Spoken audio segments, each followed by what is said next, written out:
আগুন লাগাইছে আমরা জানতে চাই, কারা আগুন লাগাইছে আমরা জানতে চাই। এবং ওবায়দুল কাদের 3 মাস দেশে ছিল, 3 মাস পরে সে দেশ থেকে কিভাবে এক্সিট দিয়েছে আমরা এটা স্পষ্ট জবাব চাই।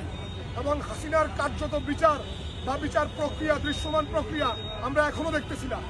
আপনারা জানেন এই জুলাই গণ অভ্যুত্থানে আমাদের 2000-এর বেশি ভাই নিহত হয়েছেন এবং 30,000-এর বেশি ভাই আমাদের আহত হয়েছেন। আমরা বলতে চাই যে 2000 নিহত এবং 30,000 যে আহত হয়েছে তাদের খুনি যারা ছিল তাদেরকে আজ পর্যন্ত তাদেরকে অ্যারেস্ট করা হয় নাই।